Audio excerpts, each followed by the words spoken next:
I came back home for Christmas after my medical deployment and gently asked my daughter, was the $1,400 I sent each month enough? She looked puzzled. What money? My parents turned pale, and my sister quickly steered the conversation elsewhere. I didn't raise my voice. I just waited. 3 days later, there was a knock at the door. The turkey came out dry, like it always did. I kept quiet. 6 months away on deployment, and this was the welcome I received. Tepid stuffing, jelly-like cranberry slices under fluorescent lights, and that same tense silence I'd known all my life, dressed up as family tradition. My daughter sat directly across from me at the table. She was 18, in her first year of med school. She had the same tired eyes I once had, the same posture too, back straight like she was trying to stay awake or hold herself together, maybe both. She looked good though, worn down but in a good way, the kind of tired that says you're doing something difficult and refusing to quit. At some point, I repeated the question, was the $2,400 I sent each month enough? She blinked. What money? The money I sent while I was gone. She tilted her head just a bit. What money? The $1,400. I sent it to you every month. Her fork paused, then slipped from her hand. Not in any dramatic fashion, but just enough to make a sound on the plate. Across the table, my mom flinched like someone had flipped on a harsh light. My dad shifted in his chair. My sister suddenly found her wine glass deeply interesting. You sent that to me? My daughter asked. I nodded. Of course. For rent, textbooks, food. I wanted you to concentrate on your studies. I thought you couldn't afford that, she murmured, then even softer. Grandma said, Oh, my sister interrupted, overly bright. Is that the pecan pie? I thought we weren't having dessert tonight. I didn't break eye contact. What did Grandma say? My daughter glanced around the table. She said you were under a lot of stress, that you wanted to help but couldn't, that I shouldn't bring it up because it might upset you. The silence that followed wasn't loud or theatrical, just heavy. My mom dabbed the corner of her lips like she was playing a part. My dad poured more gravy like the room wasn't smoldering. My sister cleared her throat and muttered something about coffee, but didn't move. Wait, my daughter said. You actually sent it? Yes. To where? The usual account, Grandpa's. She turned toward them, not accusingly, just confused. You told me she couldn't help, she said. My mom stood abruptly. Well, this has turned unpleasant. I think I'll put the kettle on. You let me believe she didn't care, my daughter said. She wasn't shouting. She was realizing. She's being dramatic, my sister muttered. She's exhausted, I replied. She's 18, my sister snapped. Not everything is about her. She got through her first semester of med school thinking I had abandoned her. No one said a word. My mom suddenly found something to tidy. Herself with the teacups. My dad finally looked up. My sister poured another glass. My daughter sat still, not angry, not crying, just stunned like someone had pulled a rug. She didn't even know she was standing on. She looked at me. I looked back, and in that second I knew she finally saw it. My dad cleared his throat. Maybe we should all just take a breath. My mom straightened the salt shaker like that would fix it. You said she couldn't afford to help, my daughter said again. You said she didn't care. She didn't. My sister said she's just rewriting the story now to make herself the hero. I worked double shifts. My daughter said, her voice cracked. I didn't sleep. Oh, for God's sake, my mom muttered. You survived. Stop acting like it's a tragedy. She made it through her first semester thinking I abandoned her. I said no one had anything to say to that. I stood up, so did my daughter. I'm coming, she said. I didn't argue. I didn't look at any of them. I just walked to the door. He followed. We didn't speak in the car. Not until we were a few blocks away and my hand stopped shaking. He was staring out the window, jaw tight. I wanted to say something, anything. But I knew better. I've been her sitting beside someone who meant well. Try not to fall apart because if you do, you might never come back together. I pulled into the first gas station still open, parked under a flickering light. Was it really? Every month, she asked. Her voice was low, almost careful. Yes, I said. 400 for you? 400 for their house. I sent it on the first every month, like clockwork through Grandpa's account because of the exchange rate. She nodded. Once stared out the windshield, her eyes didn't blink. I watched her trying to figure out what kind of pain was in her silence. Anger, grief. Some blend of all three. You thought I didn't want to help? I said quietly. She didn't answer. I almost reached for her hand, but stopped. She wasn't ready for comfort, not that kind. Instead, I sat there and let the truth settle around us. I thought I didn't matter, she whispered. Like maybe you were finally free and didn't want to come back. I closed my eyes. No, I said. Never. We sat there a while longer. Two people frozen in a gas station parking lot trying to thaw 10 layers of betrayal. We drove to a small hotel on the edge of town. Everything else was closed. Christmas, after all, the night clerk didn't ask questions. I gave him my card and didn't flinch at the price. The room was clean. Quiet, dim, yellow light. 2 beds. 2 chairs, 1 coffee maker. That probably hadn't worked since the Bush administration. My daughter took off her shoes and sat on the edge of the bed. I couldn't afford groceries, she said. Sometimes I skipped lectures just to pick up extra hours, and every time I thought about asking you, I'd hear Grandma's voice in my head. She's doing her best. Don't be a burden. I sat down beside her, closed, but not touching. She made you feel like asking for help was a crime, I said. She nodded. So I just stopped asking. I swallowed hard. I know what that feels like after my daughter went to sleep. I opened my laptop, pulled up the banking portal. First thing I did, canceled the $400 I'd been sending my parents every month gone, and then I just sat there staring. They stole this from her. What else did they take? My chest tightened. The house. My house. The one my sister Tara had pleaded to stay in while I was away. She said rent was outrageous. Said they'd look after it, cover the mortgage, maintain the place, so I wouldn't have to stress. That was the agreement. The only reason I didn't put it on the market. I could have had actual tenants, brought in income, but no, I handed Tara the keys and told myself it was okay. It's family, right?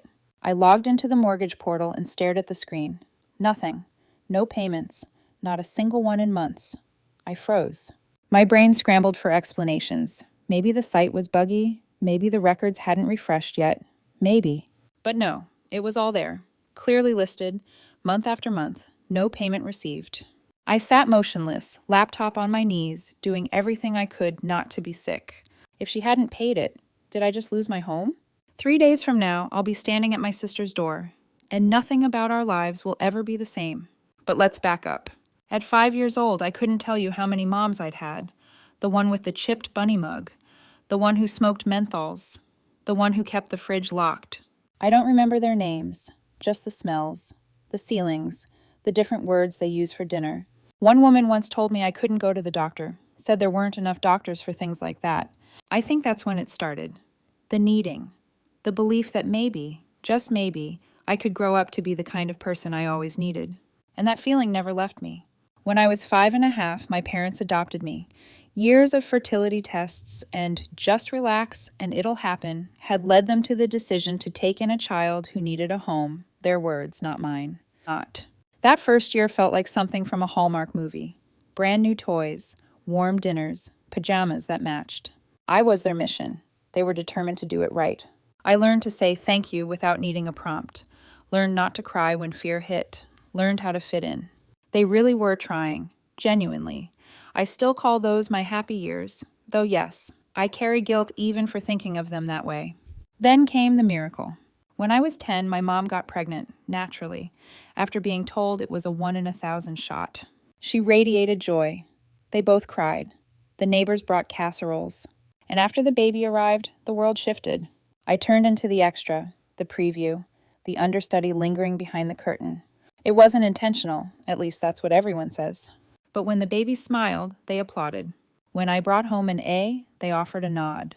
She cried. They came running. I cried, and they asked if I was being overdramatic. Then came the whispers, the phrase I'd hear over and over. You should be grateful we rescued you from the system. Later it became, you should be grateful we did all this for you. And I was grateful I tried to prove it with grades, with chores, with silence.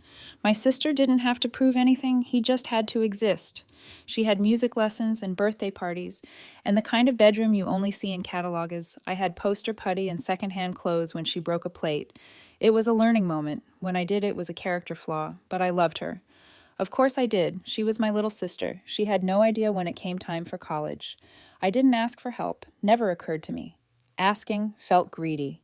I thought I should be able to do it on my own. I told myself it would be romantic, grinding through 12-hour shifts and late-night study sessions.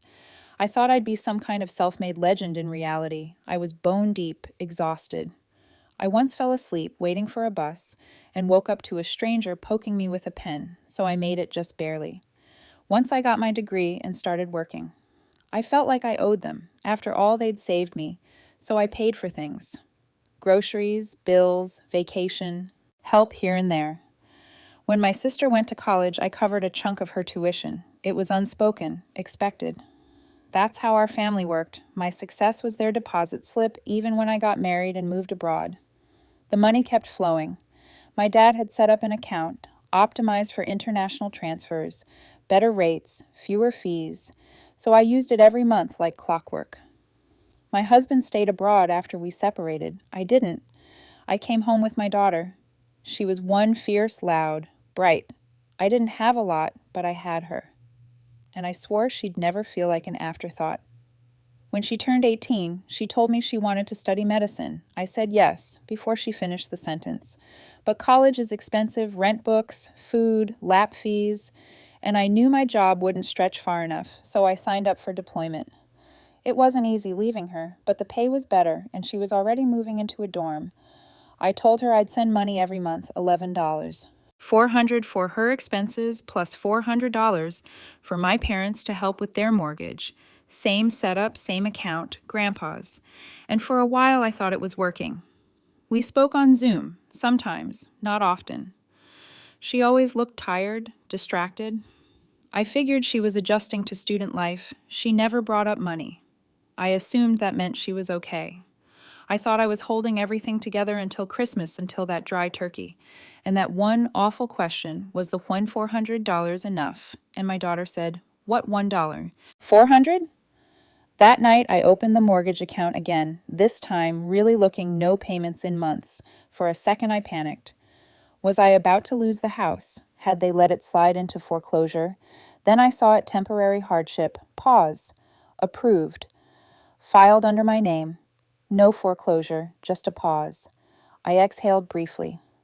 The house was safe, but someone had impersonated me, filed paperwork, claimed hardship, faked my identity. There was only one person who could have done that. 3 days later.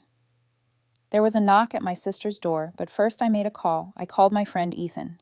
Ethan had been a broke law student when I was already working her shifts and quietly paying his overdue dentist bills. He's a lawyer now with a sharp mind and a better memory than he lets on. He picked up on the second ring. "Hey, stranger," he said. "Still off saving the world, one shift at a time." "Yeah," I said, and apparently funding fraud from the sidelines that got his attention. 30 minutes later, we were sitting across from each other at a nearly empty diner, Ethan in a hoodie and coat that didn't match me, and jeans, and the same jacket I'd been wearing since the airport. I didn't even bother with coffee. I slid my laptop across the table and opened the folder. Bank records, transfer logs, screenshot of the mortgage pause. He scrolled, then scrolled again, then exhaled. She impersonated you, looks that way, and this account, your parents knew, the $1. 400 was for your daughter. Yes, every month, like clockwork.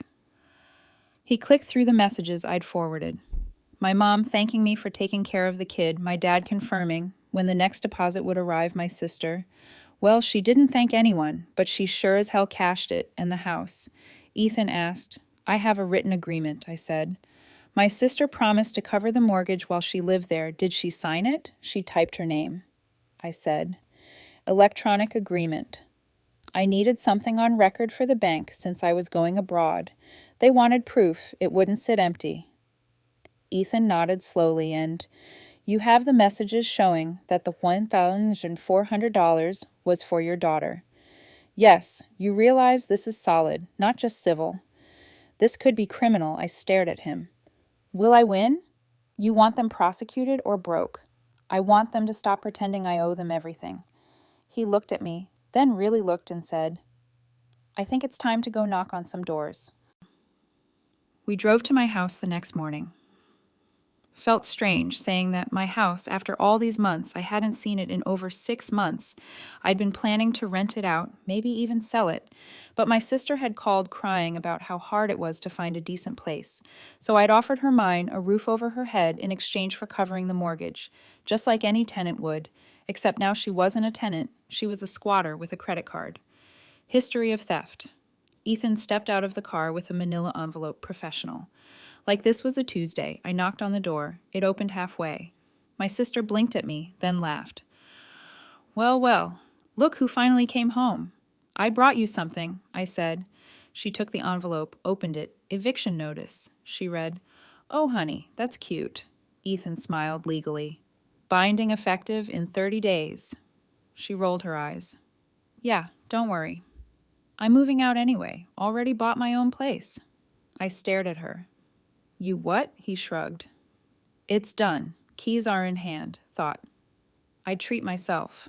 For Christmas, that was when I noticed the boxes behind her, taped shut, labeled half the house already packed. She wasn't bluffing, and then I saw them. My parents in the kitchen wrapping dishes, helping what's going on? I asked. You're all here, we're helping her move. My mom said like it was perfectly normal. I'm sorry. How did she buy a house? With money, my sister said. You remember what that is, right? I stepped inside boxes. Tupperware framed pictures. Where did the deposit come from? I asked. My sister grinned from not wasting cash on rent. Ethan raised an eyebrow. She means the mortgage she was supposed to pay Tomato. Tomato, she said. I turned to my parents, and you're fine with this. My dad crossed his arms. She needed a home. You weren't using it. I wasn't using it because I was working myself to the bone overseas. I snapped to support my daughter. And you? Oh, please, my mom said. You act like we forced you. You took the money meant for her. We needed it more. My sister said flatly, Your daughter was fine. She was working 2 jobs, living on cereal. She thought I abandoned her. She didn't die, my mom said. Stop being dramatic. Ethan took a step forward. We'll be in touch. You'll be hearing from us again this time about the mortgage, the theft, and the impersonation. My sister rolled her eyes. Go ahead. I've moved on. I looked at her. You stole from my daughter? Lied to me, impersonated me to a bank. You think this ends because you taped some boxes? She smiled. You're just jealous. I'm better at life than you. That was when I stopped talking. Ethan handed her the second envelope. It was thicker. What's this, a formal demand? He said. Repayment of mortgage value for 6 months, restitution of stolen funds, $1,6,800. To be precise, and damages, she laughed. Damages you.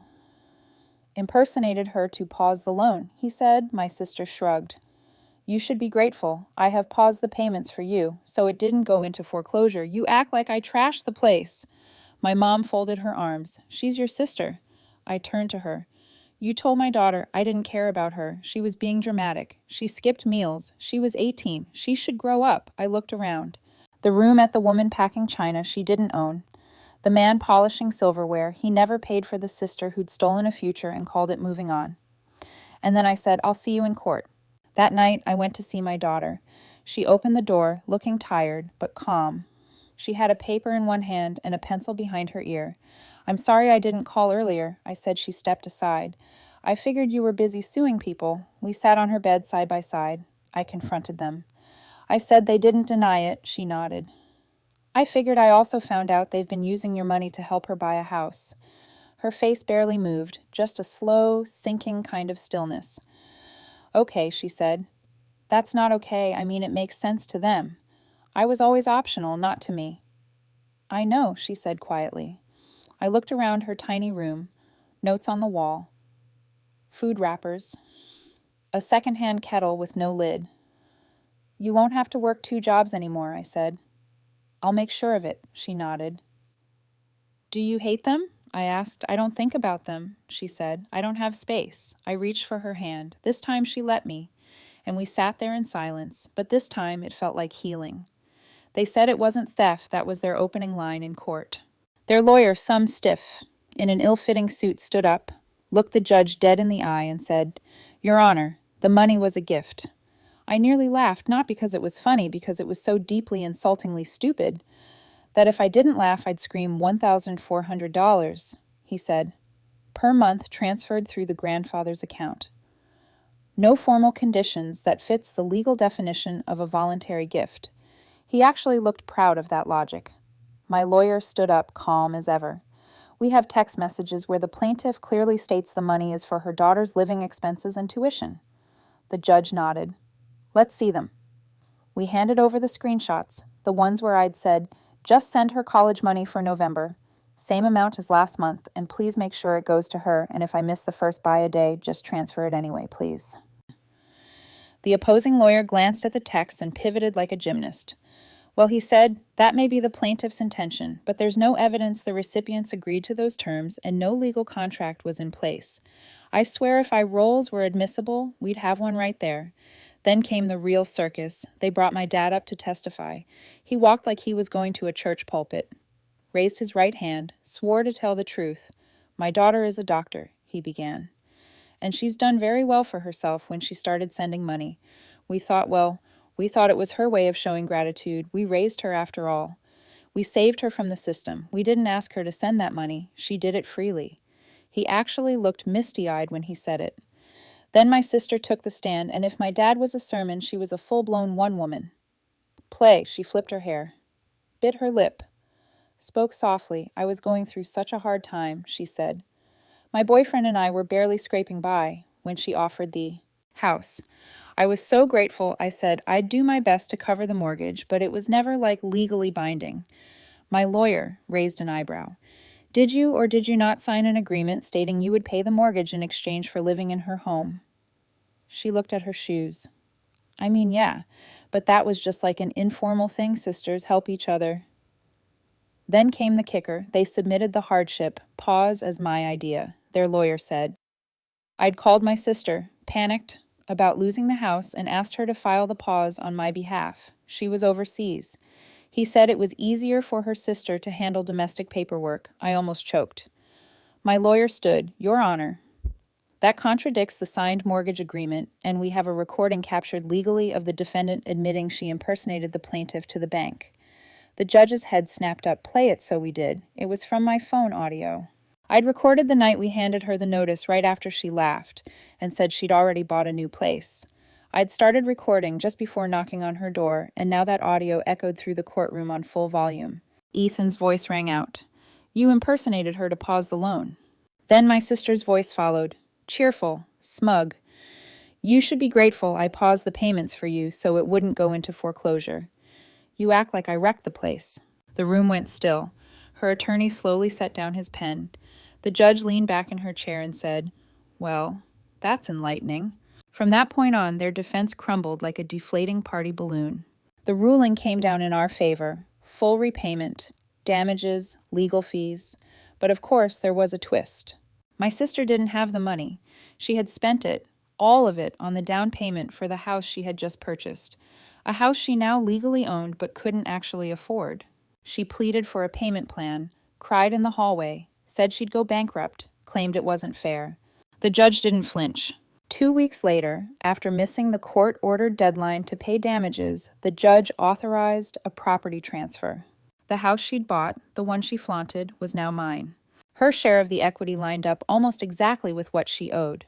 It didn't happen overnight, but when it did, it felt right. And just like that, the house she'd acquired with stolen funds became mine. The following day, I contacted my rental agent. 2 properties, 2 tenants, 2 steady income streams. Then I called my daughter. She didn't say, "I told you so." She simply said, "So we won." I replied, "We did." She told me, "I quit my second job." I smiled. "Good, you deserve sleep again." She hesitated. "Would you mind if I kept the barista job, just like once a week? I kind of enjoy it." "Of course," I said, "whatever brings you peace."